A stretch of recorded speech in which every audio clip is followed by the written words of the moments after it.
for USD.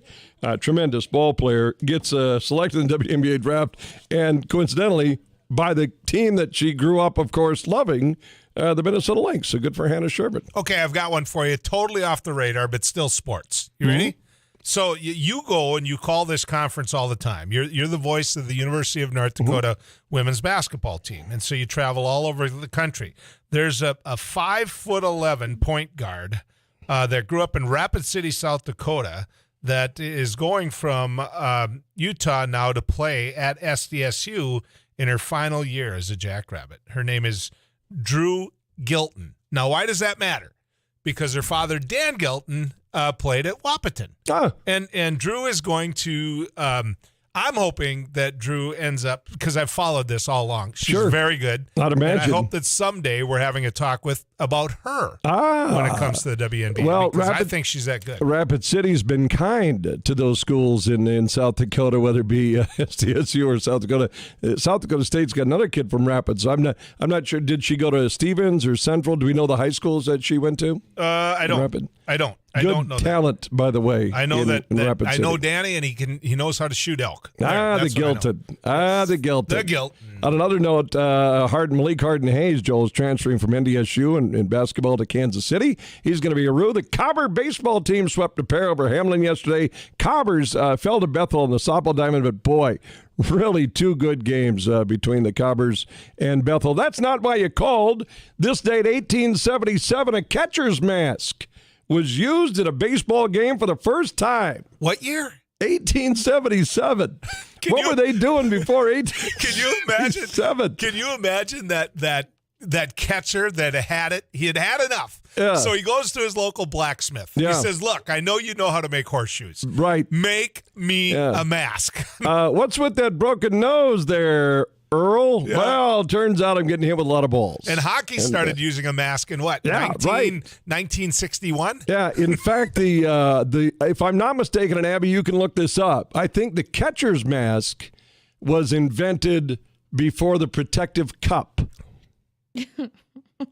Don't Google it. I just take it for what it's worth. This is important stuff, Ab. Happy birthday to Herbert. Break. Here's another one for you, Abs. Happy birthday. He's passed since then, but happy birthday to Herbert Cowrie today. Oh, happy birthday, Herbert. You knew him as?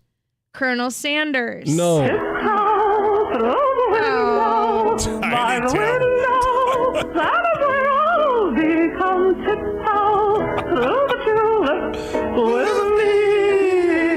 Oh, you nailed it, Joel. Oh, and there's more.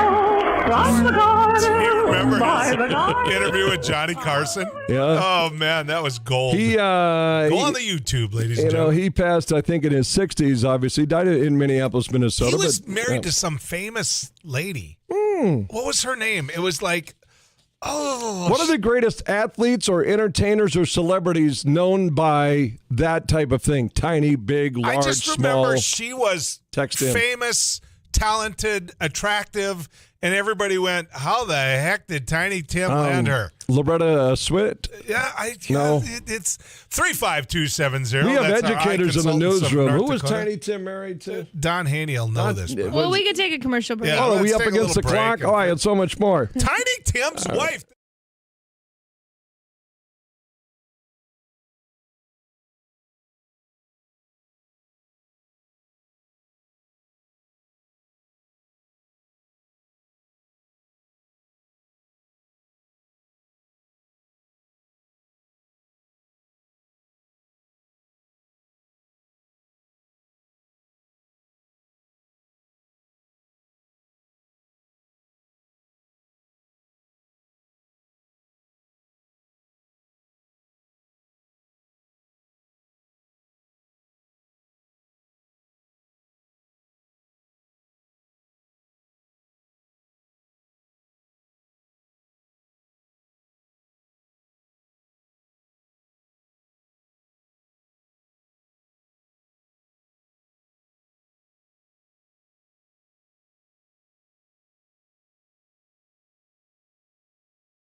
No, but Vicky. Yes, thank Vicky- you to our text club at the Eye Consultants of North Dakota text I'm club. so smart. It's Miss Vicky, which clearly Yes. he made her Mrs. Vicky. But yeah, it's Miss Vicky.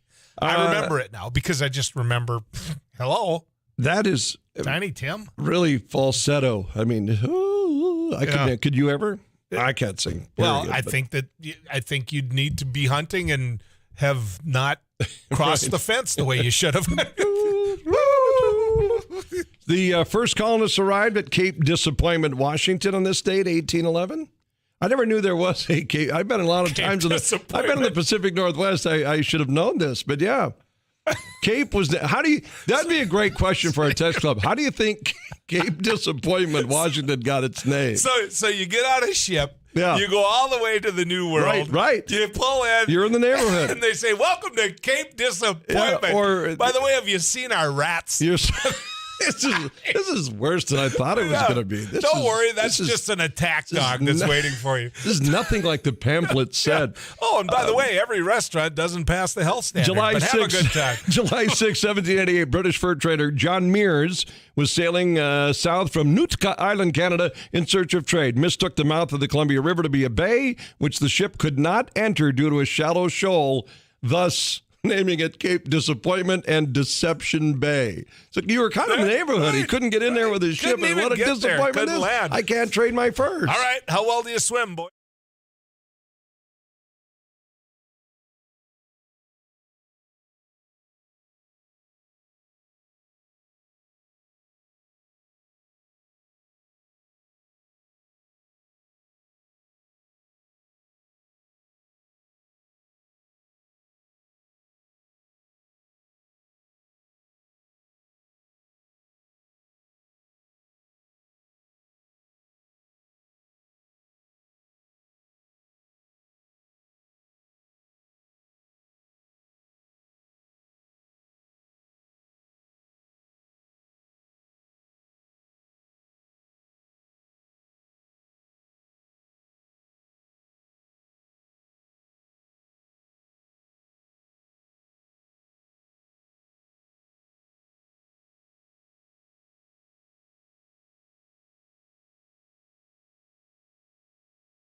Back to the News and Views Radio Network. Joel Heitkamp, your host. Abby Miller, the one that lines everything up and does all the work. And in the studio now is Sherry Fargo. She is one of 7 people that is running for the mayor in the city of Fargo. Sherry, good to have you on News and Views. Thank you, Joel. I first want to thank God for giving me this opportunity to be a candidate for mayor, and by His grace, I'm sitting here with you having this conversation. And thank you for this interview. You bet. Absolutely. And I'm glad you were willing to come in and have this conversation. So Yes. Tell people about yourself. What do you do? Yes. Well, I am a stay-at-home mom, and I volunteer throughout the community. I am in PEO, and also I have I'm on the board for the Fargo-Moorhead Heritage Society as a vice president. And currently we are looking for grants and partnership to increase our presence in the community for preservation, and in partner with different organizations, and to really make a bigger impact with our membership too. Also, I've volunteered for my church, and I guess I really got started with this whole process of wanting to look at this mayor position when I went to Charleston, South Carolina, quite a while ago. But it's there I really saw the finest of preservation at work, and from there I came home, and I just started observing our city. It's really where I started saying, I think the missing ingredient is beautification, and I just started, just doing what I can to help to beautify our area, even if it was a small area. I was on our church committee, our beautification committee. I was there to help do some outdoor, planting, and just our church is right on 10th Street, so we beautified that area. Also, that what church is that? So people. Oh, it's First United Methodist Church. Okay. Yeah. So people can notice all your work. Is my point. Thank you. They can see how beautiful it is. Yeah, and I just really wanted to just start, seeing where I could really make a difference, and so I got involved in the open house for the Land Development Code, and I was really, for the public comment, I really, gave my input. I gave my input for also what happened when we had the 17 trees on 10th Street taken down or cut down, and they were healthy elm trees. Mm-hmm. I started to say, this isn't right. And so we started a grassroots group, 3 people, and reached out. We started with it went through to the Fargo-Moorhead Heritage Society, and then we reached out to the Forestry Department, Scott Ludall, and, just started kind of saying, we need a change in our tree ordinance. So I kind of helped with that, and then it led to another, piece of that would be an urban forest master plan, and that's still in the works. But the other thing is I just noticed that, the Land Development Code consulting group had some really good ideas, but nothing has been done. And also, they wanted to look at, changing some governance. And so I applied for that task, for the governance task force to look at ward system. Well, that didn't go anywhere. And I guess I drive my son to school. I take university, and I take that 70th Avenue South. And for a long time, I drove by there, and there was this beautiful row of trees.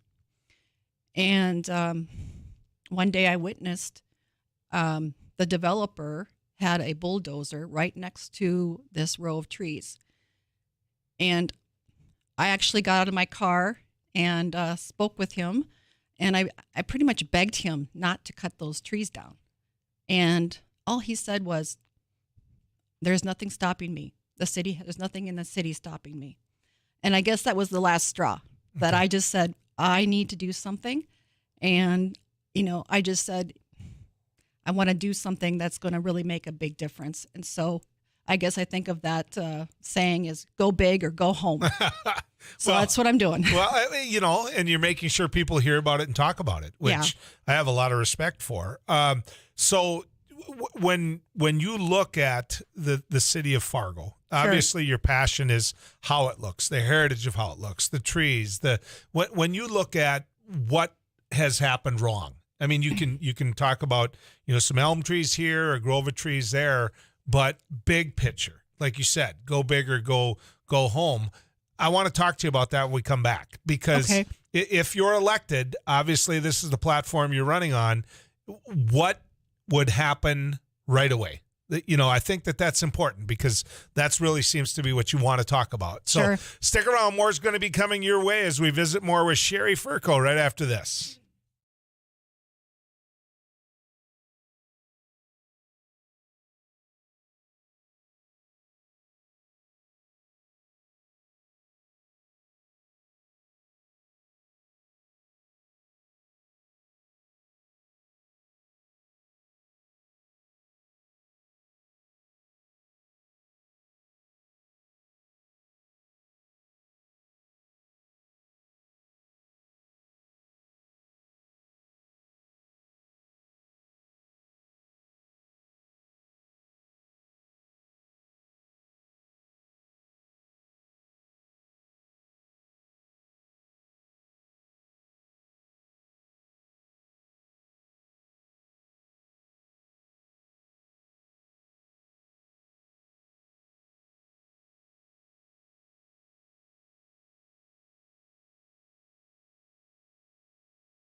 Conversation with Sherry Furco. She is running for mayor for the city of Fargo, and quite clearly, Sherry, you stated your platform as being, the heritage, the where Fargo is now, what it looks like, what it retains, what you want it to look like in the future. And so, we can talk about, the trees here that got knocked down, whatever. Yeah. I guess what I'm talking about is, what do you want Fargo to look like 10 years from now, 20 years from now? That's right.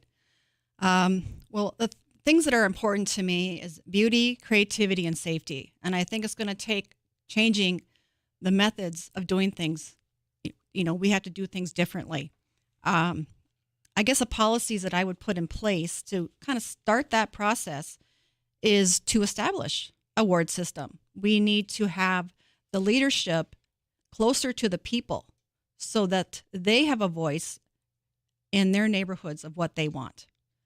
I also believe that we need to implement the core master plan. It is amazing. I read the entire book, and there's so many different pieces that it says. It says curb appeal. It says traffic calming. It says safety. And these are all pieces of beautification. It could be actually used for our entire city. The other thing is but it's not being done now. You're saying. No, it's not being done right now. So the plan's there, it just isn't being done. Yeah, it's there. Yep. And they wanted also to hire a core neighborhoods coordinator. Well, I would be right on top of that. I would look high and low for that coordinator, because that is a really important, I think, asset that we need to get this started. The other thing I would establish is an architectural review board. I actually would dismantle the planning commission and also the preservation commission, and I would replace it with a architectural review board that would be modeled through Tampa, Florida, and put in place, people from all walks of life. So all these different talents would come together to bring what their purpose and their talents are, because when we have all these talents together, it works beautifully. It's like an orchestra. Okay. It's really, they harmonize and they just bring everything together in a beautiful and joyful symphony. The other thing I would do is enforce the ordinances, the litter and the sign for one to start with. We have these ordinances, but we're not enforcing them. And then I would also reestablish the ordinance review board that we had a century ago. The minutes, I can't say that word. Okay.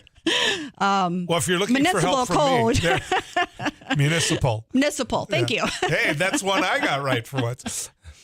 And I think those things will really start to kind of, turn the crank a little bit to build a better city, for peaceful lifestyle that I think people want. Sherry, let me ask you this, because, you're one of 7 candidates and you're coming to the race. You don't have name ID, a city ride. You're coming to the race late, but you have time to campaign. And so Right. I hope you take this question in the spirit it's intended, which is, this is going to be a tough race for a lot of people. Let me do the what if question, okay? What if you aren't successful in this race? And what if somebody came to you that is successful in this race and said, Sherry, I loved what you said. Everything you said needs to happen. In fact, come work with me. Yeah. I'm going to put you in charge of this. Would you do that? I certainly would. Okay. Yeah. So, I mean, to me, much of what you're talking about, I've been doing this job for 17 years.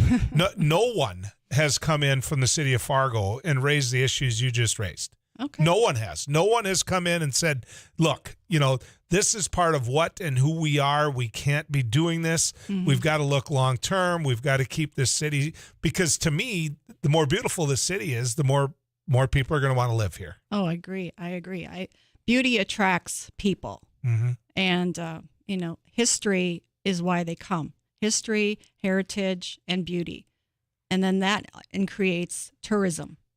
And then we get another asset to our city by creating those tourism dollars into our local economy for our businesses. You never, and by the way, Wednesday night, we're going to have a little debate with the mayors. That's right. I hope you come out. I hope you do. It's at the sanctuary, and you should be there, Tyler Access and I are going to be on from 6 to 6:30. You're going to want to be there by 6:30 so that you can hear what Sherry and the other candidates are talking about. The news team's going to be in charge of asking all the questions, so it's open to the public. It's no charge. There'll be a seat for you there, and I think, Sherry, you're going to do just fine in that format. Well, thank you. You were never someone that the teacher had to ask if you did your homework, were you? I mean, you had your homework done every time. I did. People yes. like you were the ones I wanted to sit next to. I'll tell you that. Sherry, thank you. Good luck Thank in your you. race. People can find out more on Facebook, or where Thank you, can they Joel. find out more? Yes, I have a website, Fargo for Fargo-Mayor.com, and also check out my Fargo for Fargo Mayor LinkedIn and my personal LinkedIn page, Sherry Furco. Okay. Thanks, Sherry. We'll be back with more right after this.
That snow, I realize that the winter that never, ever ends. I just got a picture from a buddy down in the St. Anthony area and a picture of his yard that has to be, for all of us that love snow and love living in the upper Midwest, we're sick of it. We want it to end. April, we want the tulips. We want everything else. Well, we had that 60-degree weekend like in March. Yeah. And that was just the worst tease. Yep, exactly. And so here we sit right now. It just, the man we're about to bring on who actually understands actuarial data, that knows what it's like to just look at numbers and say, all right, here's what people are thinking. Jeff Jones is a senior editor at Gallup. How many times have you heard about the Gallup polls? He oversees research and conducts analysis for Gallup's U.S. polling and other public surveys. But the reason that we asked him on, and Jeff, it's good to have you on. The reason we asked you on is to do a poll on why we live here in the upper Midwest if it's going to snow in April. Can you do that for us?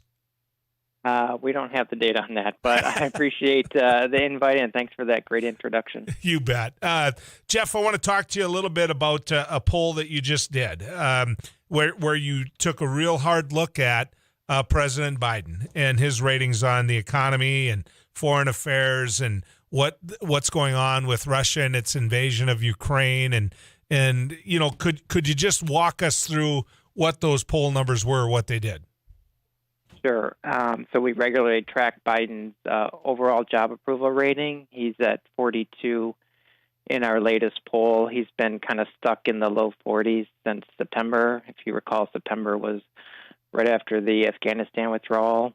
And since then, there's been other issues that have been, kind of plaguing the country, most notably gas prices and inflation, which kind of keeping Biden's approval rating down. So, when we ask how he's handling the economy, he's only getting a 36% approval rating on that issue.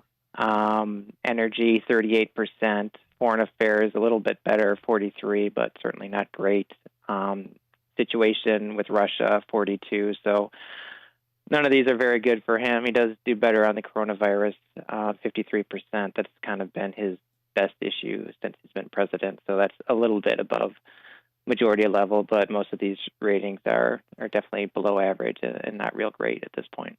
So, Jeff, let me ask you this, because I remember looking at polling data of previous presidents, and of course there's that bump or wet kiss or whatever you want to call it in the beginning of presidencies.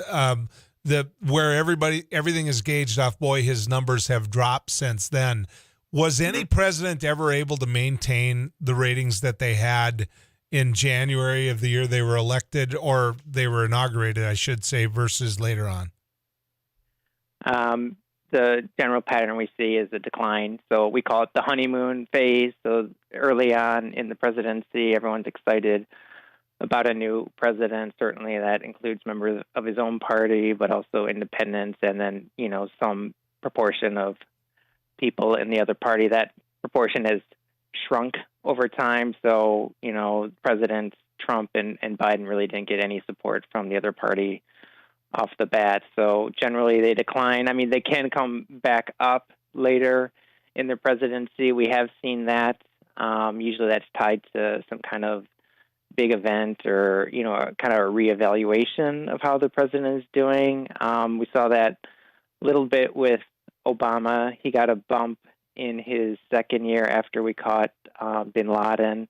And then, fortunately for him, right around the time he was seeking re-election, we saw his approval rating go up. But so, there can be, but, if you look at just the second year, so kind of when the second year starts up until when the midterms happen, we haven't really seen any president go up at all. The only possible exception of that would be Trump, but we're talking a really small improvement from a 39 to a 41. So bad to, still bad. No one's really had significant improvement in their second year. What was the overall low for Donald Trump when it came to his approval rating? His lowest was when he exited the presidency. It was 34. So right after January 6th. And, that was when we were having the huge surge of coronavirus infections. So Yeah, the lowest for him. He was an unusual case. He really never had a honeymoon period. He started off at 45%, and the highest he ever got was 49. So he never got to the majority level. 34 was the lowest, but he had kind of been stuck between like 36 and 49 pretty much throughout his presidency, averaging 41%, which is the lowest any president had had. So that begs the question then of the polling data itself. Is the polling data accurate in the sense that you've got 75 million people saying I want Donald Trump to be my president, and his polling numbers are in the low 40s to upper 30s for the duration of his presidency? Well, right before he was up for re-election, so our last poll in 2020 before the election, his approval rating was 46% among all Americans, and he ended up getting 47% of the vote. So that tells us, that is pretty accurate. Thinking about an election in which an incumbent is running, if you approve of him, you're probably pretty much guaranteed to vote for him. If you don't approve of him, it would be kind of hard to say, well, I'm going to vote for him anyways, even though I don't think he's doing a good job. So, yeah. We had 46, he got 47. To us, that suggests it's pretty accurate. Two things jumped out at me in the poll that we're talking about here. Number one, the numbers when it came to and the support that President Biden has with the Democrats are nowhere near the strength that Donald Trump had with the Republicans. Can you speak to that? Yeah, it's kind of a different era now compared to the past. So this would apply to Biden too, as well as Trump. But we've definitely seen more polarization in how people rate the president. It's a lot more tied to their party ID. So you've got, if the president is the same party as you tend to support him almost regardless of what he does. That's, one of the lessons that we saw from Trump. Republicans just never abandoned him. There was a lot of controversy during his presidency. Everyone was kind of waiting for Republicans to peel away from them. We just never really saw that. And then as we talked a little bit about the opposition, pretty much from day one, they're going to be opposed to the president regardless of what he does, what's going on in the country. That's kind of something we hadn't seen really, in past presidents. So with Biden, he's kind of, not holding on to his Democratic support as much in this last poll. He's in the 80s among Democrats, whereas when he started out, he was, mid to high 90s. So he's lost quite a bit of support among Democrats.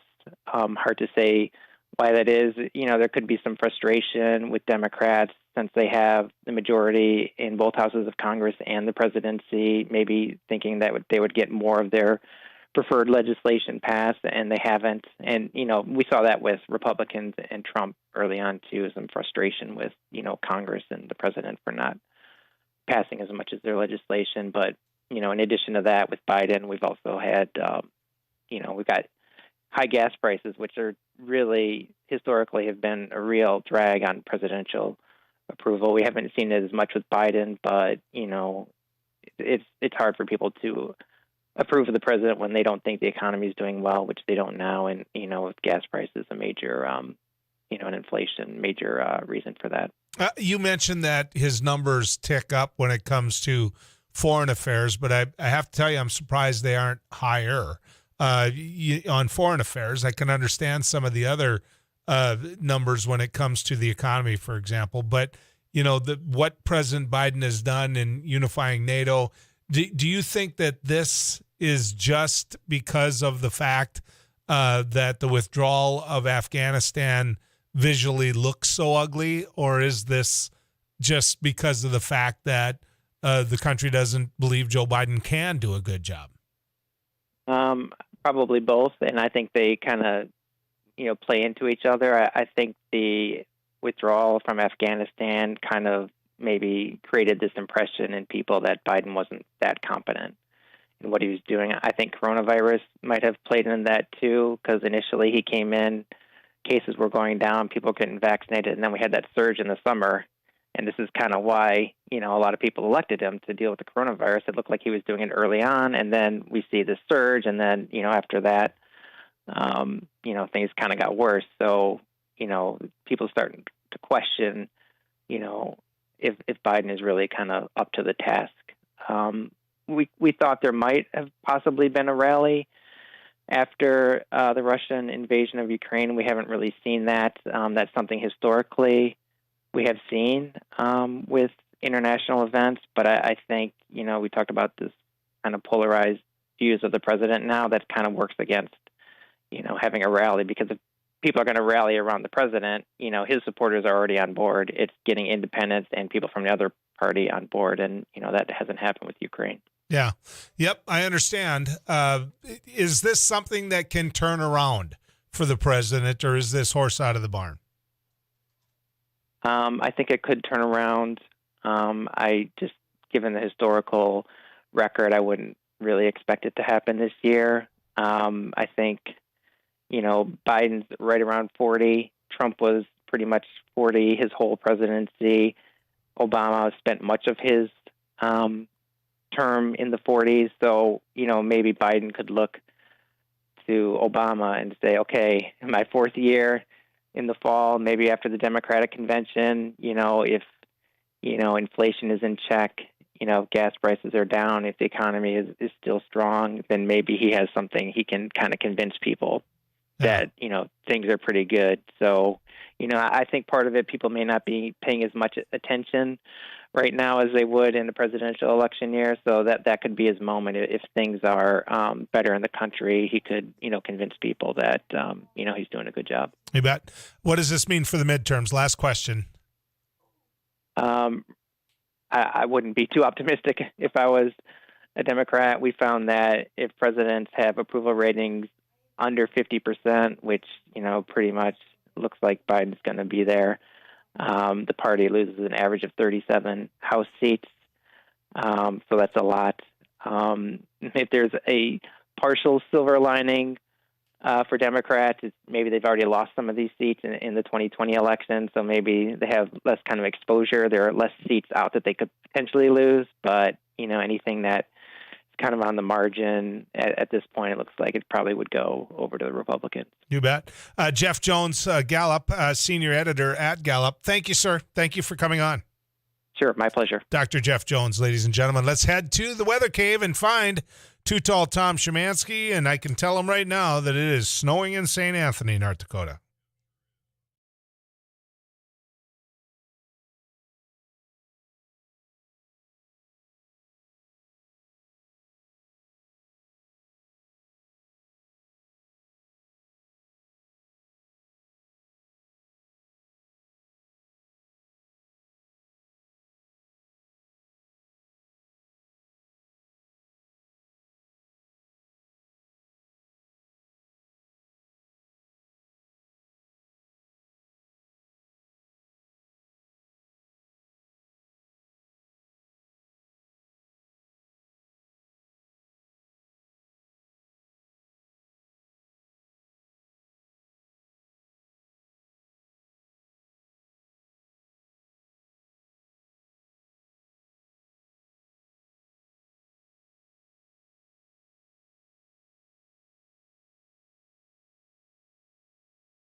Welcome back to the News and Views Radio Network. Enjoyed our conversation with Dr. Jeff Jones with Gallup. He's the senior editor there. He's talking about poll numbers. None of this, quite frankly, is surprising. You know, presidents go down. Donald Trump went down. Donald Trump, in his time as president, lost the majority in the United States Senate and lost the majority in the United States Congress as well. The big play here in the midterms is going to be, I don't think there's any question that the Democrats are going to lose majority in the House. The big question is, do they lose the majority in the Senate? And that's going to be the big tell. That's going to tell you just how far this thing gets and how far it goes in what has been, a rough time for President Biden. Herb, you're on News and Views. Go ahead, Herb. Yeah, I want to tell you the difference between the Trump's polling at 41 and Biden at 37, or approximately what your guest said. And the big difference is Trump's polls were despite the press being against him constantly, and Biden's polls are the press is propping him up constantly, or his polls would be lower. Give me an example of that, Herb, would you? Oh, yeah, big example. Hunter Biden. The press buried that story in order for him to get elected. Okay. And they're still burying it. Can I ask you this, Herb, about Hunter? And maybe you can call back later, because I would love to have a conversation with you about Hunter Biden. I would. Okay. So I'll let you double dip today. Give me a call later, okay, Herb, when I don't have an interview coming up. Okay, but you can comment on what I said about the propping them up. Yeah, I will then. I will then, because I think that's more than worthy of a conversation. And Herb, if you're still listening, around 10:35, I'll be able to open up the phone lines to an open conversation again. Now, Luke Heck is going to join us, as is Josh Meny. Now, Josh works for the KX Network, and he has been a champion at shining the light of day on the North Dakota Investment Board. And Luke Heck, attorney for the Vogel firm, has been wonderful in regards to trying to get word out as well. We'll visit about it right after this.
happening before. It was happening long before the Russians invaded Ukraine, but it shined kind of a spotlight on it because people started looking at the legacy fund in North Dakota, what the state investment board was investing in.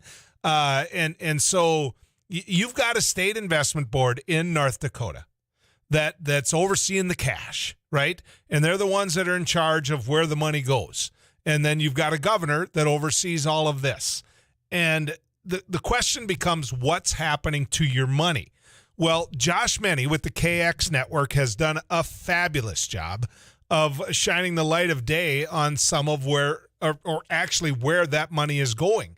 Even though he had to kind of beat down the door, he had to get, around all the safety and the protection that these individuals have built for themselves so that people really don't know, under the guise of, hey, you're going to hurt things if people know. Well, okay, people know because Josh did his job. A big part of that as well was Luke Heck. Now, full disclosure here, Luke is someone I know quite well from the Vogel Law Firm, a heck of a criminal defense attorney, but somebody who understands the rule of law. Luke is in studio with me now. Luke, good to have you on News and Views. Thanks for having me. Well, I appreciate it. And Josh, good to have you on as well. Joel, thank you for having me on. Let's start with you, Josh. Give people an understanding of the work you've done as a reporter to kind of shine the light of day on what the State Investment Board is doing. Well, it really started out, I got a press release from a political group, kind of questions surrounding the amounts that money managers are paying the chief financial consultant, Callan. Questions that have been, like you kind of laid out there, Joel, have been around for longer than a decade. And, a lot of my work really was kind of a continuation of Patrick Springer from the Fargo Forum, as well as Rob Port. And that's kind of where I found out about Luke Heck, and he was probably one of the first people I called for this investigation. So, Luke, what brought you into it? Why was this of interest to you? Well, I actually had seen a similar story from Patrick Springer of the Forum in July of 2020, and it had a quote from Kevin Kramer in there saying, people paraphrasing that basically if people knew what were in their pension funds when it comes to China or other foreign investments, they would not be all right with that, right? And then I was having a conversation with a friend, and they had mentioned that they had heard that there was some questionable investments in the legacy fund. So I did an open records request back then, and I kind of found a number of concerning items then, and then subsequently, I've reviewed it from 2021 year, from the next year as well as up to March 16th this year, and that's kind of what caught my attention. And I wanted to vocalize that because I found it to be concerning. So, Luke, explain to people how physically this works, how the whole transition of money works, and what the investment board does, better than just the little synopsis I did in the beginning. Yep. So a little lead-in, I should say. Yeah, my understanding, and again, I'm not a financial guy, I'm a criminal defense attorney, but with that being said, my understanding is that the tax money revenue that is accumulated with the oil and so forth goes into the legacy fund, which is managed or overseen by the State Investment Board. State Investment Board gets the money, they ship it off to a money manager, in this case, the primary one, Callan. I believe they're out of California off the top of my head. And then Callan does the investments or the portfolio or designates a number of other, I want to say there's off the top of my head 37 or so or were money managers, and then they invest the money without really any control by the State Investment Board, my understanding, other than reporting back to them with, rose-colored glasses, frankly. And there was a question over whether or not they had to give the information of where that money was going. Well, the first Freedom of Information Act request that I had was for foreign investments. They got that over pretty quickly. What they haven't been disclosing is what's called, everyone's been kind of referring to as Attachment E, which is a contractual agreement between Callan and the investment board about how much Callan is being paid by the money managers that they're recommending to the state, basically. And that's the document that they still haven't turned over to my office. Why? Why you're getting paid a fee. It's taxpayer money. We should know what Callan's being paid. They claim that it was proprietary and or kind of trade secret type grounds to bar from exemption from open records request. Mm-hmm. They didn't articulate any further as to what that was or why it would be, damaging to the state or to Callan for it. And frankly, I mean, contracts can't be held confidential in perpetuity either, from my perspective. So I don't know. We don't know what we don't know, Joel. So Josh, you've put a microphone in front of these individuals' faces and said, look, what's going on? What are they telling you? And when I say this, we say the State Investment Board. I think it's important for people to understand who this is. Brent Sanford is the chair. He's the lieutenant governor of the state of North Dakota. Robert Leach is vice chair. He's one of the trustees, and he is superintendent of Jamestown Public Schools. There's a one seat that's vacant. Thomas Beadle, who is a good friend of News and Views here, he's the state treasurer, and he is on this board. John Gottfried, state insurance commissioner, he is on this board. Cody Mickelson. Cody is a teacher for the Jamestown Public Schools, which threw up kind of a weird flag for me, Luke. That's a home area for you, but I mean, why two people from Jamestown Public Schools on this board? Yeah, I found that interesting too. I'm not sure exactly what the qualifications are to get either of them on there. I know. Is it Lech's somebody? I mean, because that one put a red flag up. Keith Kempenich is with the North Dakota legislature. He serves from out in the Bowman district, and he is on this board. Brian Klipfeld, director of workforce safety and insurance, is on this board. Adam Miller. He was elected to the PERS board. He serves on this, representing state employees. Mel Olson, appointed to the Turf board. He served on state investment board. He's a teacher and administrator for 36 years, and he represents retired board or Turf members. Josh Herringer, he is the land commissioner. He's on this board. And Yvonne Smith is on this board. She was elected, and her ties to the PERS board as well. There. These are names that many of you recognize that I want you to know are on the state investment board. Josh, you put a microphone in front of their face. Yeah. What did they say to you when you said, look, where's the money going, and how much are the people making that are putting that money where it goes?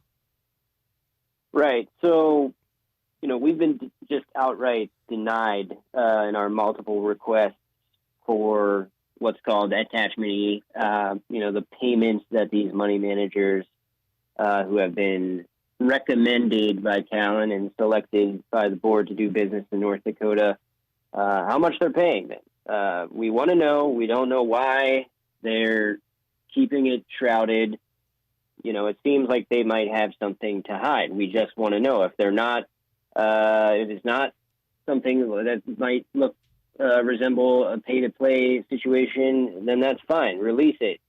But you brought up one name that I have to mention. So, John Gottfried. Okay, so a lot of our reporting at KX kind of initiated with House Bill 1425. So, John Gottfried was on the board, and he had a plan to start investing 10% of the legacy fund, the people's fund in the state, because if you look at it, most of the money is not only going out of state, but it's going out of our country. So he had a plan to, start this in-state investing program. It didn't even get a vote by the board. And that's when House Bill 1425 and Mike Macy brought that up. And by the looks of it, by just counting the votes, it was overwhelming support for in-state investing. And so far, what we've seen are investments into companies headquartered out of the state. Well, and therein is what drew attention to the whole situation from a lot of people. I know you guys have been trying to shine a light of day on this, as you mentioned, Patrick Springer, who is one of the top reporters out there, period, bar none. But, you look at this, people didn't know they had money in Russia. I mean, that North Dakota, when we have so many things to invest in here, had money in Russia. Now, Luke, we're finding out that we have money in China. And some of the places where we have it in China are less than ethical. Explain that if you would. Let me start with this, Joel, because I just need to get it off my chest a little bit. I agree that the public in large part didn't know about Russia, right? The state investment board certainly knew about that since 2020 when it was raised to them by me. There's people from the investment board when I testified for 1425 in the legislature where I raised that money is going to Putin, that nothing happens until it absolutely have to. It's completely reactionary. And is that really how we want to handle this? But yeah, the investments in Russia pale in comparison to the investments that we have millions upon millions of dollars invested in China. Concerns for, like Billy, I think was the last one on Friday that KX News ran with some. Explain what Billy is. So it's my understanding it's like a kind of, I'm cannibalizing this a little bit, but like a YouTube kind of type streaming service over in China. And they were live streaming gynecologist visits on there using that website. There's at least anime to child pornographic material. And we're putting money into that. Oh, yeah. It's not an insignificant amount either, at least from my perspective. I don't have it off the top of my head. But, not to mention there's national security issues with Tencent that we're invested in that is tracking the Uyghurs for the genocide that's going over there. They've raised data concerns from Tencent, too, for our data, not Chinese data. Mm-hmm. There's a number of different investments. Alibaba is a shoddy investment that finally 2 meetings ago they said that they're getting out of. I don't think they're actually out of it, but these aren't just drops in the bucket. They're $20 million type investments in a lot of these companies. So Josh, think about this during the break. When we come back, I want to know from you if they knew. And this is what's important. You can easily throw money at a Callan. You can say, there, we trust you, go get them, invest our money, and then you find out they're putting money into Russia, putting money into China, dealing with agents or with organizations that deal with child pornography, those type of things. What I want to know from you, because you've had a chance to visit with these state investment board members, is did they even know where the money was going? Let's get to the weather cave first, and find Too Tall Tom Szymanski. Tom?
Back into this, Josh Menny's been doing a fabulous job with the KX network of covering this whole North Dakota State Investment Board and what they're doing with the legacy funds. And Luke Heck has been the one that's been pulling the triggers behind the scenes in terms of open records, and Luke's an attorney with the Vogel firm. Josh, I said when we came back, I was going to ask you, because you've talked to them, did they know where the money was going? Sure. Well, Joel, I cannot speculate whether they knew or not, but I can tell you that one example, we're invested in the Chinese National Offshore Oil Company, which has been blacklisted by both President Trump and President Biden for their help in aiding the Chinese military-industrial complex. We're still in there. I can also tell you that looking back 2 years, every single vote was 11-0. So that would suggest that when money managers or Callan comes forward with new investments, they're basically approved every time. In terms of the other investments in China, well, we asked about Alibaba. Keith Kempenich said we're not in that. And not only were we in that, from the 2019-2020 foreign holdings, we increased that investment to $20 million. Now, Alibaba is a company that's handed over all of its consumer information to the CCP. And again, going to Tencent, when we looked at 2019-2020, we were invested $12 million.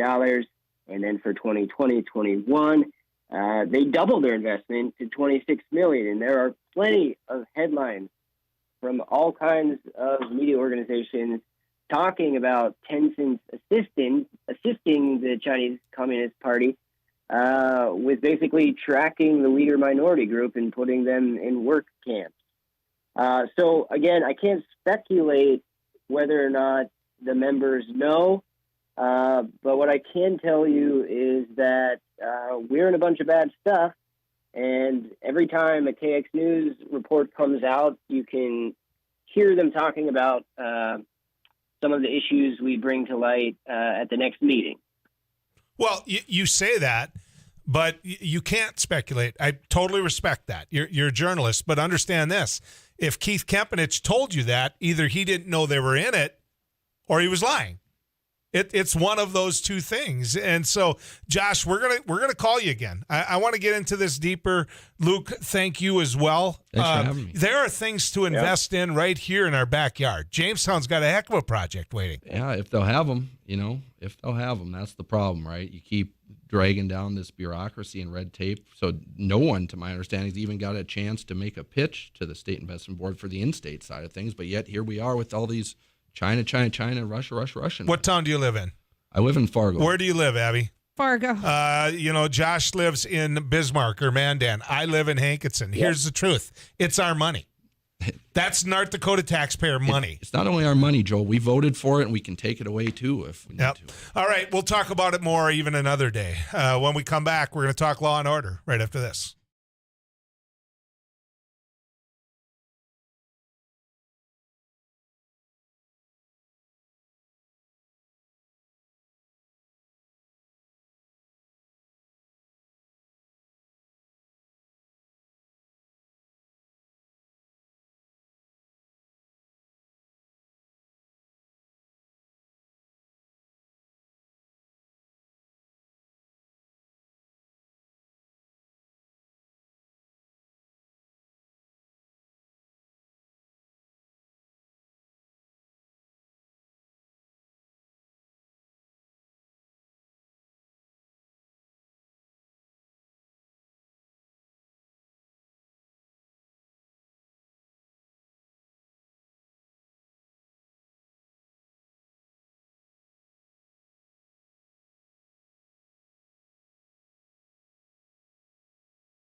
Worn many different hats when it comes to protecting America, protecting clients, making sure people know what they're up against. In fact, I'm going to recommend something to you. We don't do a lot of book interviews here, and that isn't why we asked Paul to come on. We asked Paul to come on because of security issues and getting a chance to visit with an expert when it comes to it.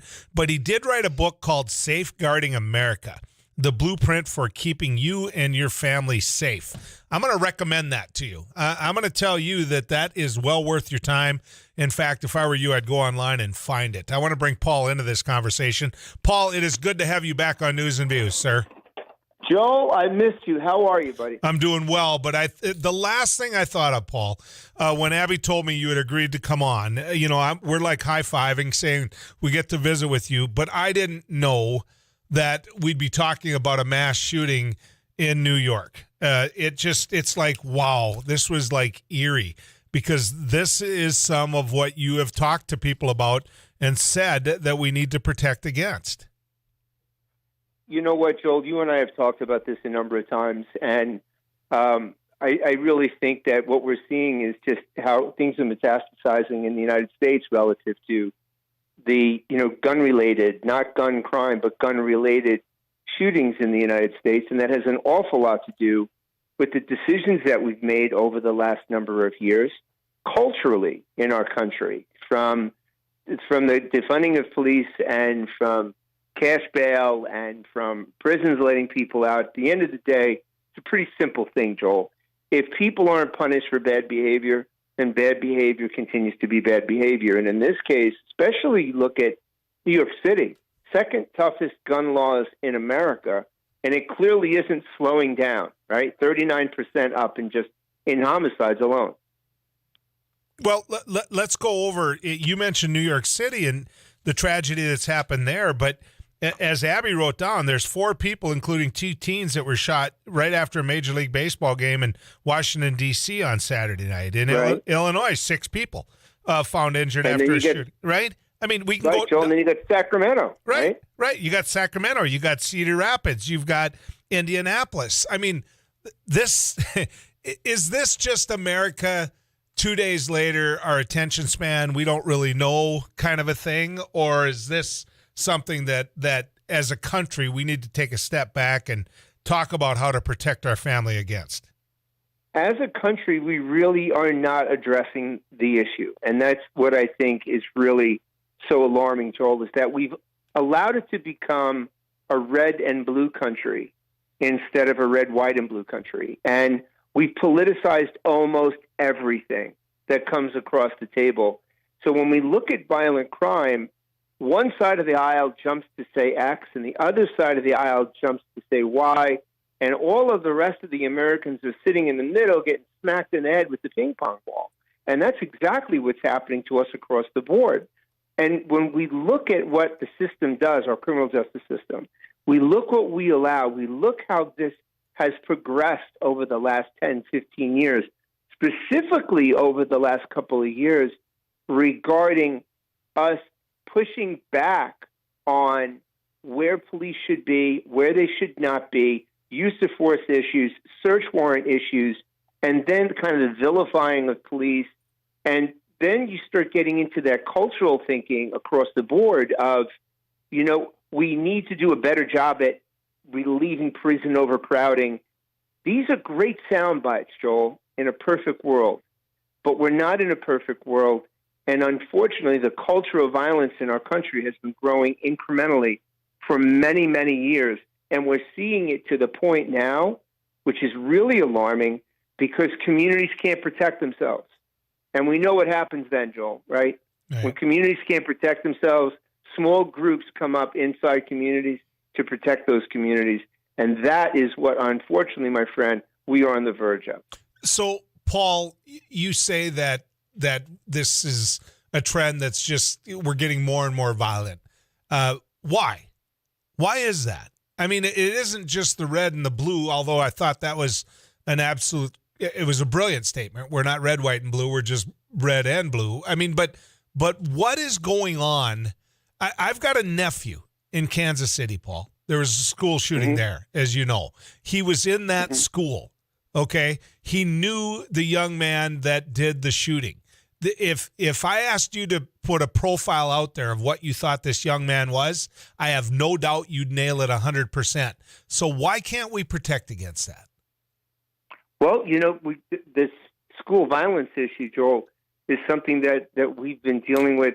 I mean, going back to when I first started as a behavioral analyst in the mid-'80s, school violence wasn't the picture there. It was workplace violence. That grew over 10 years past that into the mid-'90s, where we started to see this grow into the school side. And yet, we got into the 2000s, the behavioral profile of the workplace violence shooter and the school violence shooter were one and the same, only the school violence shooter was just younger, but they're the same individual. When we start to talk about how we are culturally in the country and what we allow and what we don't allow, we really have to own some of that, Joel. As much as I hate to say this, we have to own some of it, because we simply can't permit negative behavior. We've gotten to this age of entitlement where everyone's entitled. And we get to this point where we almost feel bad when people are punished for doing bad things. Then we get into the rhetoric. Oh, my God, Joel. The rhetoric that we have seen grow in our country over the last 20 years about the basics. What's acceptable and unacceptable behavior, Joel? If you and I talk about when we went to school, I don't know about you. I went to Catholic school. There wasn't a chance I'm going to be talking back to a teacher, But yet, that's not only culturally acceptable, but it's almost expected. So when we look at the cultural mores that have changed in this country over the last 20 years and how they metastasized into violence, and then how they go further into what's entitled, we shouldn't be surprised that we see what we're seeing right now. It didn't happen overnight, but we sure have arrived at it. Paul, does this come from the top down? And I'm going to give you an example. I don't know how my father voted. I know that my sisters were what I would call, liberal Democrats. And one of them one time said something about Richard Nixon. And I remember my dad saying, that's our president. You treat him with respect. I don't think he voted for him, but I drove home from a Minnesota Twins game the other day back to North Dakota from the Twin Cities, and there was an F Joe Biden flag right on the interstate. My dad would have stopped the car, went out and took that flag down, and then tracked down who put it up and chewed him out. I mean, that's where we're at in society today. Right outside Siston, South Dakota, there's someone flying a flag like that where school buses go by. I mean, how did we get to there? We've gotten to that because we've allowed it. And you know what? God bless him. I agree with your dad 100%. I don't care who sits in the Oval Office. Whether I voted for you or not, you're still my president. And that's why, if you've noticed, Joel, all the years I've been in the media, I won't denigrate a president, regardless if I like him or don't like it, if I voted for him or her, if I didn't vote for them. I'm not going to do that, because there's a certain degree of respect when you occupy the Oval. But we've done it, though. I mean, you can think back as far as you want to go. Nixon was a great example. You could look at Trump. Trump did some really good things, but he made it difficult for himself to be liked. So people did everything they could in office and out of office to go against everything he said just because they hated him. Then you've got people flying these flags about Biden. I'm not crazy about the guy, but he's still my president. And unfortunately, we've lost that sense of national pride, and we're dividing, Joel. So when you talk about, where the nexus is from culture to violence, it's the way we look at our country, and it's what we have changed as far as acceptable and unacceptable behavior. Years ago, it would have been unacceptable with that flag because people like your father would have done something about it. But you know what? We don't have too many people like your dad driving around anymore, Joel. Yeah. Paul Violas is our guest. He's a law enforcement and security analyst. He serves as CEO at Violas Group International. He's also the host, and you can check out his work here. of the podcast Mending America. So listen to his podcast, take that in, just don't do it during my show. Paul, when we come back, I want to talk to you a little bit about guns. I want to talk to you about where you see this country heading with guns. And today, again, it's going to spark more of that conversation. So you have some more time for me, Paul? Absolutely, Joel. All right, let's get to the weather cave and visit with Too Tall Tom. Tom?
Out of our conversation with Paul Violas, know this: his book, Safeguarding America, and his podcast, Mending America, are two things you need to check out because you're going to learn a lot more about him and what he's going to do, or he would suggest to do, to keep America safe. Paul, thanks for giving us a little bit more time.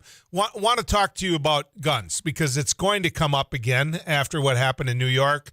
You and I have visited on air before. You know I'm a gun owner. You know how I know how to use a gun safely. I mean, where are we at in this country, in your opinion, when it comes to guns? Well, you know what, Joe? First, real quick, and I appreciate the plug on the book, Safeguarding America.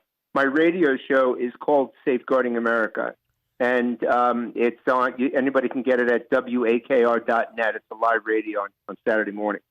But you can also go to violas.com and pick up the old shows. The reason I said is because we just did a show on gun-related crime, and you notice I don't call it gun crime because or gun violence, because a gun has never gone off by itself unless someone can call in and let me know when that's happened. That never is going to happen. So we need to look at the numbers. Numbers don't lie, Joel. Gun-related deaths increased 74% from 2019 to 2020, the biggest increase since the 60s. And then 44% from 20 to 21. I mean, what we're looking at, though, we have to look at where this is coming from. 44,884, little over 44,000 gun-related deaths in 2021. And Joel, 54% of that was suicide. 46% was murder and unintentional shootings. And yet just over 50% of the shootings that you and I are talking about today are gang-related. Those are the numbers we need to look at. So fix it. Paul, I give you a magic wand. You go fix this. What do you do? Joel, I'm going to take the magic wand and I'll raise you one. I'm going to tell you what I would do. I would chastise the media for the hyperbole that seems to just permeate throughout every side of media, television, and radio that I keep hearing about, because when we see something, we don't talk about what the truth is. We talk about it's race-related. And when we see an incident, all of a sudden, it's the white cop shooting the black person. That's a fact. That's what we keep hearing. Yet, when we looked at those numbers in 2019, Joel, even regardless of what we're reporting, out of the amount of African Americans that were killed, 89% of them were killed by another African American. But yet the media, in 93% of the cases, reported just the opposite. And as I'm looking at this, I'm rolling my sleeves up saying, how do we fix this? One, very clearly, we punish people for breaking the law. What a concept, Joel. And guess what? We keep them in prison. We keep them in prison. That's the first thing that we have to start with, because we're talking about, the president came up with the ghost guns. I mean, come on, stop. Really, Joel? Like, ghost guns is the cause of gun-related violence. Absolutely not. In fact, it's not people like you or me, Joel, that are responsible gun owners. And our constitutional rights should not be taken away by the mere fact that the people that are perpetrating these acts of violence with a gun are not legal gun owners, and those guns aren't legal, Joel. We have the ability to upstaff in the ATF and DEA, FBI, and local law enforcement task forces, if we put the money in it, and go heavily after the guns. But we did just the opposite. We cut back on staffing, so we have less enforcement and less undercovers out there. So we are losing the battle, Joel, because the people that are trafficking in firearms and using illegal firearms to perpetrate these acts of violence, let's face it, these aren't legal gun owners, Joel, and we are not going after the illegal gun owners. You bet. Paul, thank you for your time. I know you've got to go have another conversation. I appreciate it, sir. Always a pleasure. Thanks, Joe. You bet. Paul Violas, ladies and gentlemen. Go find his work. You're going to enjoy what he has to say. When we come back, what are we going to do? Well, Herb, light him up. 1-800-880-5346.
For being part of a great conversation. There's things there people agree with, things there that some people didn't. One person wrote in and said, Joel, prison isn't the solution. The U.S. has the most imprisoned population of any country in the world. We have 4% of the world population, but 20% of the total prison population, 2.3 million in U.S. jails. So there's one individual that says that prison isn't the answer. All right. Another one, 93% of the media reporting on shootings are whites killing blacks, when in reality, they represent a small fraction of offenses. Where would the Democratic Party be today if racism went away, and is the real question? I don't get where you're getting at with that. I truly don't. I mean, where would we be in the election process today if we didn't demonize law enforcement? I think if you listen to this show on a regular basis, you know that anyone who came out and said defund the police as a motto didn't get much traction on this show. They got challenged by the host. I would also tell you that individuals who sat there, including one president of the United States, and criticized the Capitol Police for saying they weren't ready on January 6th, that could not be something that I think is more, I got to choose the right words here. Let's just say that isn't a decent thing to say for these men that were being dragged onto the steps of the Capitol and bludgeoned with an American flag. So it cuts all the way. It really does. Now, earlier we were having a conversation with Herb, who calls in every now and then. I love these conversations. And I asked him to be patient with me, because I think the point he was trying to make was worthy of more discussion, and we didn't have time for it. And I said, call back in. He did. And I thank him for that. Herb, good to have you on News and Views. Yeah, thanks, Joel. And by the way, I seconded. Your previous guest was wonderful. Yeah, I think that Paul says a lot. I agree with some of what he says. I disagree with some of what he says. But, he makes you think about what's going on out there. So, Herb, your question, if I remember, was about Hunter Biden and the media. Okay. We've known about Hunter Biden's laptop and all the other information that goes along with it for 16 months. That's 3 months before the election. It was buried and hidden by the media, and it was written off as Russian misinformation. All of that has, in the last few months, has come out to be not true. That is the worst form of election fraud that you could have, because polls have said anywhere from 20 to 60% of the Democrats that voted for Biden would not have done that if they knew about this. So what do you think is in that laptop, Herb? Well, there's proof that Joe Biden lied when he said that he didn't have any knowledge of Hunter Biden's business. There's pictures of him with those people. There's emails back and forth. There's even strong evidence that Joe Biden profited from this illegally. Okay, so let me ask you this. What you're saying is Hunter Biden tried to profit from his relations with Ukraine and with Russia. Is that what you're trying to tell me? Mainly Ukraine and China. Okay. So, and that should have been made public, right? Well, it isn't a fact that he tried to. It's a fact that he did. Okay. And yes, it should have been made public. If that was Trump, it would have been plastered all over the paper every single day. But is it the fact, Herb, that Hunter Biden, albeit using a name or using a connection, was in fact a private citizen at the time? Sure, he was, but okay. So now let me ask you this: his dad was running for president. I know, I get that, Herb, and that's why I have said time and time again, put the laptop out there if people believe that is part of the conversation. But I'm going to ask you something now, Herb. Okay, I was paying the salary of Jared Kushner and Ivanka Trump. They were on the taxpayer roll. and it's proven that their net worth went up over $600 million. And they just signed a contract with Saudi Arabia to get $2 billion investment. Now, should that have been made public? Should that have been information that the public have when it went to the polling place? As far as I know, that wasn't withheld. That was, if it's true, that wasn't withheld. So, and here's what we need to do. Did you know about the $2 billion deal that was being worked out with Saudi Arabia? Was it illegal, Joel? Well, was what Hunter Biden did illegal?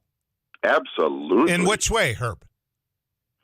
You're taking bribes from a country that is an enemy of the U.S., a communist country. Okay, so Saudi Arabia is where the individuals came from that were no friend of the U.S., these terrorists that attacked us on 9/11. So I don't jump up and down and hug Saudi Arabia. They're the country that won't release more oil when the world market is short of oil. So again, I will say, did Kushner and did his wife, Ivanka Trump, personally benefit financially during a time that they were on the government payroll?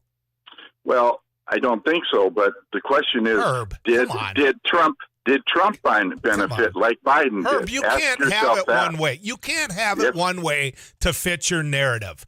Donald Trump's children use their position to make money, which Hunter Biden tried to use his position to make money, albeit much less than what the Kushners did. And I might add, he wasn't on my payroll.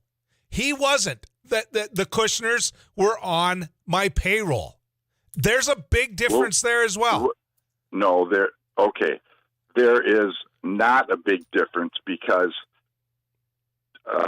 they did it before the election with the help of the press. It was hidden. As far as I know, nothing was hidden with the help of the press for Jared Kushner. Jared Kushner and Ivanka are no friends of the press. If they did something wrong, believe me, the press would have been all over it. Well, the press didn't know about the $2 billion, Herb. The press didn't know about the $2 billion investment they were working on with Saudi Arabia. So let me ask you this, Herb. But the press did know about Hunter Biden. They did know about it. That's the difference. Herb, since I support looking at what Hunter Biden did, will you support looking at what Jared Kushner and Ivanka Trump did? Will you support a full investigation of that? Sure, that's fine. He's not president anymore. I don't care what they do. But guess who is president, Joel? Well, guess who is running for president again? Well, we don't know that yet. But here's the thing. A special counsel needs to be appointed by the Attorney General. I agree. You know what?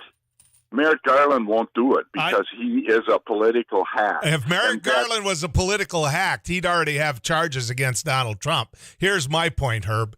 My point is you've got to sit there then and be willing to have Merrick Garland do an investigation and find out whether or not Kushner was doing anything illegal while he was on the government payroll. Because you can't have it just one way. You can't, Herb. Joel, Trump, don't you remember the investigation for 2 years on Trump and they came up with nothing? What investigation involved a $2 billion investment, in Saudi Arabia with the Trumps? What investigation was that? Well, we're talking about investigating Trump. They investigated him for 2 years and didn't find that he did anything wrong. For Trump, Herb. They were on the government payroll. This is his family. He put them in that position. Do you see any conflict of interest there? Do you see any involvement? Do you see anything that would lead to the peddling of influence with Saudi Arabia with Donald Trump? I suppose there's a possibility, but it's an obvious fact with Hunter Biden that you're more than willing to overlook. No, until they investigate, the answer's no. You say that as though you have knowledge. I'm telling you a fact, which is which is Jared Kushner and Ivanka Trump just got $2 billion from Saudi Arabia. They profited during their time on the government payroll over $600 million. Now, if we want to investigate kids peddling influence, I'm all in. Let's do it. Herb, I enjoy our conversations. Let's get to Rick. Rick, you're on News and Views. Hey, Joel, how you doing, bud? I'm doing well. Awesome. Yeah, the biggest thing that bothered me with the whole Hunter Biden laptop thing was the fact that these former intelligence officers came out and said it was Russian disinformation without ever examining the laptop itself. And that was Clapper and Brennan and so on. And these guys all signed this letter saying it was disinformation. Yada, And they yada, didn't yada. know. They didn't know. And I'm Rick, you're right. And I'm completely comfortable if people think that there was a conflict of interest or that there was influence peddling going on. That is something we always should know.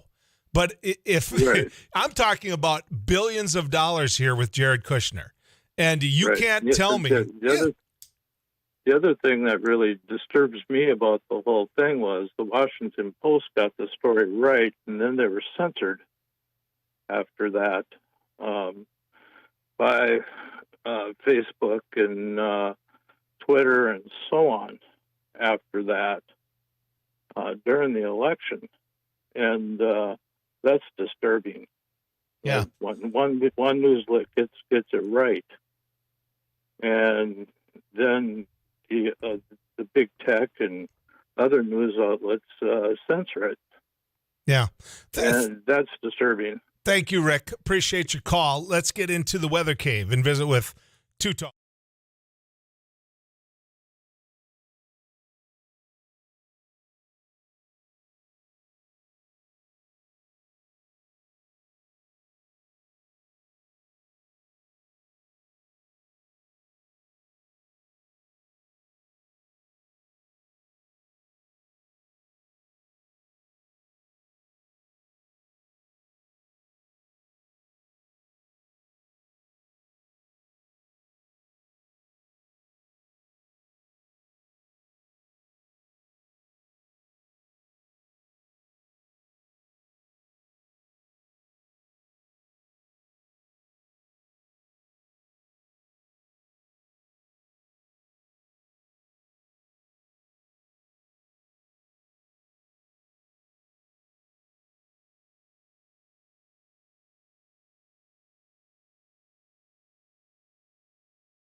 saw how these text messages come in line by line, you'd realize how sometimes I have to kind of bounce around and might not get the complete text message first. But let me just say this. Let me try to get through as many of these as I can from our iConsultants of North Dakota Text Club. It says, Joel, the Hunter Biden laptop story is nonsense.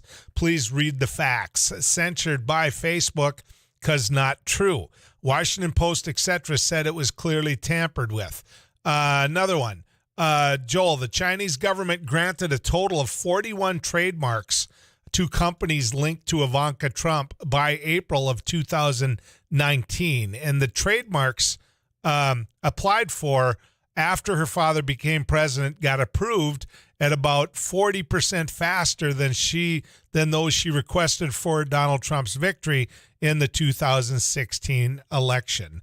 Another one. You make me laugh, Joel. You know damn well that they talk about Hunter, that he forgot some words in here, about Hunter Biden and the garbage on his laptop. The media and the Democrats hid it. You are so biased. The only show worth listening to on KFGO is JJ and Amy. Sorry I tuned in on early and you do unfair to anyone that doesn't agree with your views. Well, first off, thank you for tuning in. I appreciate that. Second off, I don't know how much more time I could give to Herb to make his point because, you know what? I had another individual on hold. So, yeah, I mean, you can say that I disagree with Herb, but you can't say that I'm so biased I don't want to let him be heard. Joel, thanks for saying it like it is. Another one. I feel sorry for Herb. It's got to be difficult to breathe when you're... Okay, I'm not saying that. They talk about his head. Another one. They are aware of who picked up the laptop, right? Was Hunter Biden on the government payroll? Another one. You can't have it both ways either, Joel. The media hide information on Biden. Another one. Get your facts straight, Herb. Another one. Sorry to say, but this Herb is a kook. Another one. Herb is a... I don't want to read that word. How does Herb know what's on Hunter Biden's laptop? Does he get his information from the MyPillow guy? Another one. If there is actual proof that Hunter Biden did anything illegal, it would be all over the media. There's no way Republicans would keep this under wraps. There. There's more. I can get to more, but that's what I love about this show. Both sides get their text messages read, and we do it fair. Good riding with you, folks.